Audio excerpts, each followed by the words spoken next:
All right, so today we're doing an unboxing, but probably not the kind you're used to.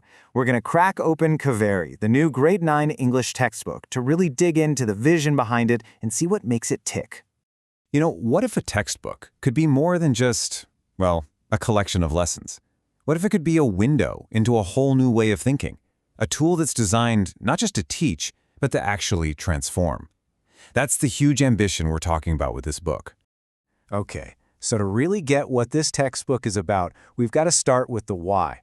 This isn't just a simple refresh of an old book. Nope, it's a total reimagining of what education can be. And it's all tied to a pretty specific national vision. And this right here, this quote, tells you everything. The book's DNA comes straight from the National Education Policy of 2020. The big idea here, for both the policy and the book, is to build a bridge. A bridge connecting India's incredible, deep-rooted heritage with the kind of skills you need to thrive in today's world. So what does that actually mean for the students picking up this book? Well, as they're hitting this really crucial stage, adolescence, the curriculum is shifting gears. It's not just about memorizing facts anymore. The goal is way bigger, to help them become critical thinkers, to spark their creativity, and to shape them into sensitive, responsible citizens. That's a pretty tall order for any curriculum, right? All right, so that's the why. But now for the how. How in the world does a textbook actually do all that? Let's peel back the layers and look at the blueprint, the actual structure that's baked into every single unit. And here it is. You can see the method in action. It's a 4-step journey in every unit. And notice this, students don't just get thrown into a story.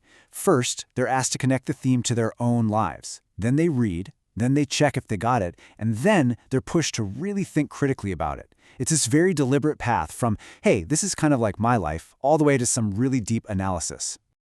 Okay, now we get to the good stuff, the heart of the textbook, the content, the stories themselves. And these weren't just picked at random. These are stories chosen specifically because they're meant to be felt, not just read. They're designed to actually shape how students see the world around them. First up, we've got a story from the one and only Sudha Murty. It's all about this really powerful idea that you're never too old to learn, and it shines a light on the human connections that make that kind of learning possible. And the message here is just fantastic. It completely shatters the idea that learning has some kind of age limit. The story's about a grandmother who learns to read, and it connects that simple act directly to this incredible feeling of independence and self-worth. It's really inspiring. Okay, next we shift gears a bit. We move from literacy to the world of skilled crafts. This story, The Potmaker, dives into that deep, deep connection between what we do for a living, who we are, and the traditions we come from. This quote really just nails it, doesn't it? It gets right to the heart of the story. It's saying that work isn't just about earning money. It's a source of identity, something passed down through generations. It's all about the dignity and the pride that craftspeople find in their work. And the third story we're diving into is called Vitamin M. This one brings the focus right back home, to the family.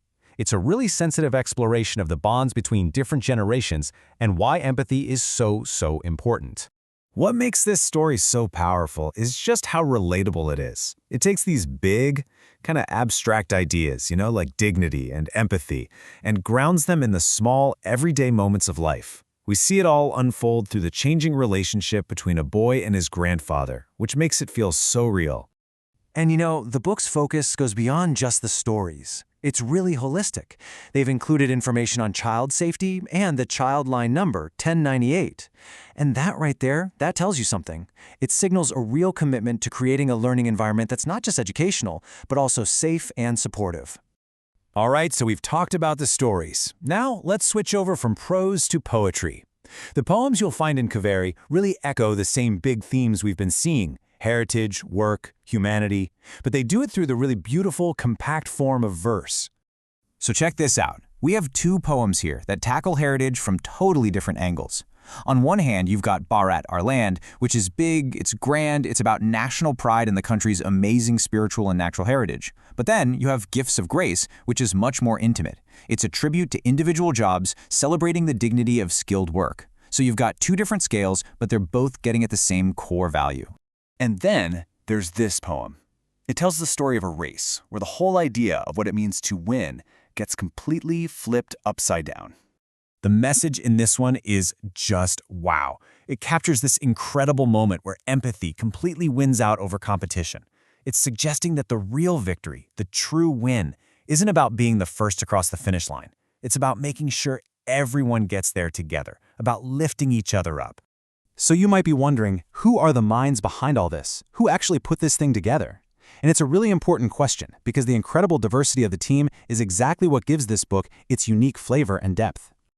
I mean, just look at this lineup. The range of talent is just incredible. You've got an acclaimed writer like Sudha Murty, a musical genius like Shankar Mahadevan, a top economist like Bibek Debroy, and even a Fields Medal-winning mathematician, Manjul Bhargava.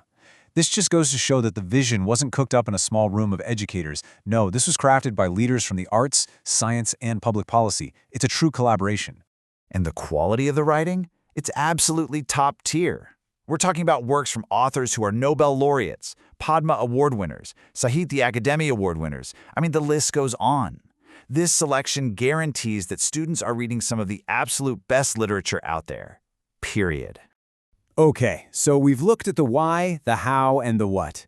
Let's wrap this up and bring it all home. What's the end game here? What is the ultimate goal? What kind of person is this textbook actually trying to help create? And really, this is the bottom line. The goal of the Kaveri textbook isn't just to get students to pass an English test. It's much, much bigger than that. It's about helping shape well-rounded human beings, people who are confident communicators, empathetic citizens, and resilient individuals who truly believe in themselves. So that leaves us with one last big question to think about. With this intense focus on heritage, on critical thinking, and on empathy, how is this new approach to learning really going to shape the next generation of thinkers, creators, and leaders? That's a huge question, and it's something we'll all get to see unfold.